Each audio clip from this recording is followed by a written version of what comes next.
5 minutes pour comprendre la chronique de vulgarisation philosophique sur Radio Laser. Bonjour à toutes et à tous. Nous sommes en train d'essayer depuis quelque temps de voir ce que le divertissement peut à la fois nous aider à échapper aux conditions existentielles de mortels que nous sommes, mais selon, par exemple, Pascal, ce divertissement-là face à la mort risque de ruiner ce qui fait la réalité humaine, mais cette réalité humaine, elle est fondée sur l'idée que la réalité humaine est finalement une forme de cohabitation entre, d'un côté, une âme et de l'autre côté, un corps. Donc, la mort, c'est ni plus ni moins que la séparation de l'âme et du corps. Et donc, pour, par exemple, Pascal, ce qu'on doit privilégier, c'est la vie éternelle de l'âme qui, quittant et ou ayant quitté le corps, va se retrouver dans un autre monde. Et cet autre monde-là est un monde qui est révélé dans ce qu'il appelle la religion chrétienne. Donc on vient de voir que ici, ce qui pose problème, c'est à la fois le dualisme, la séparation entre d'un côté une âme, principe de vie, et de l'autre côté un corps qui serait finalement plutôt principe de mort, puisque la caractéristique du corps, de la matière en général, c'est d'entrer dans des processus biologiques et physiques qui aboutissent à des transformations telles qu'au bout d'un certain temps, ce qui fait le caractère vivant d'un corps, eh bien, finit par se dissoudre. Donc, c'est un problème, à la limite, de connaissance scientifique. Mais, selon certains, comme Pascal, ce problème de connaissance scientifique fait de nous des demi-savants. Parce que pour être savant, pour savoir ce qu'est ce que nous sommes, il ne suffit pas de savoir ce qu'est le corps, mais il faut quand même le savoir. Mais il faut donc compléter, ou plutôt faire, pas dissoudre la connaissance dans la contemplation d'une réalité qui n'est pas connaissable, qui serait la réalité de l'âme.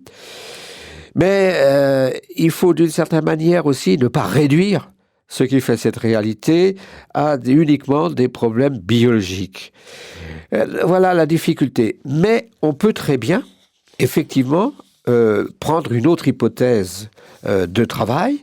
Ce serait, par exemple, celle de Spinoza, pour qui il faut considérer qu'il n'y a pas d'autre monde que l'univers lui-même. Alors que dans le dualisme de Pascal, il peut y avoir un autre monde qui serait un monde divin, un monde supérieur, le monde d'un paradis avec une impossibilité de connaissance, mais qu'on peut donc poser comme plus qu'une hypothèse, mais comme une certitude.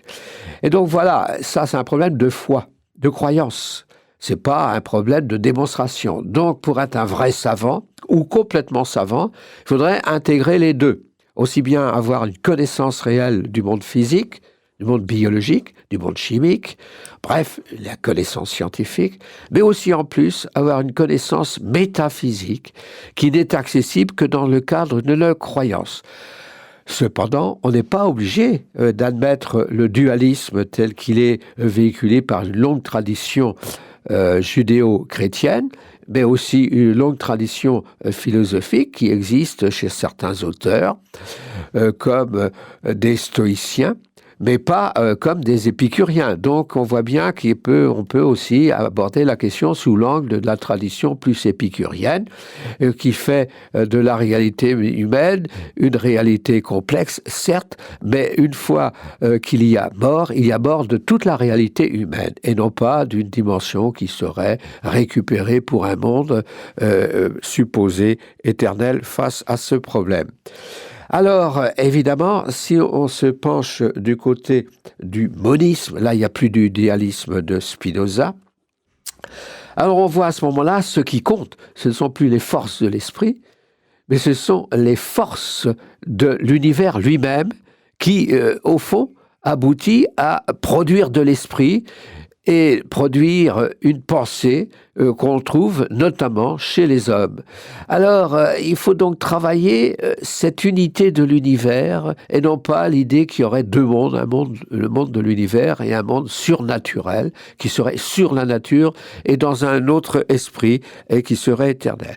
Donc, à partir de ce moment-là, le divertissement n'a plus le même rôle, parce que le divertissement, c'est ce qui nous éloigne de toute quête de connaissance. Et donc, dans cet esprit, l'existence n'est possible dans sa plénitude que si elle s'accompagne à la fois d'une connaissance du monde, une connaissance de soi, et notamment une connaissance de soi pris dans l'univers, et non pas une connaissance de soi qui serait en dehors de l'univers.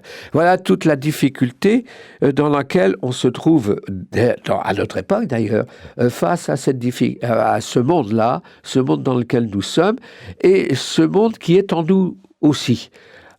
Question difficile qu'il faut toujours poser devant soi. Est-ce qu'on a des réponses? Ça, on essaiera de voir dans un premier temps quelles sont les hypothèses qu'il est possible de retenir. Au revoir.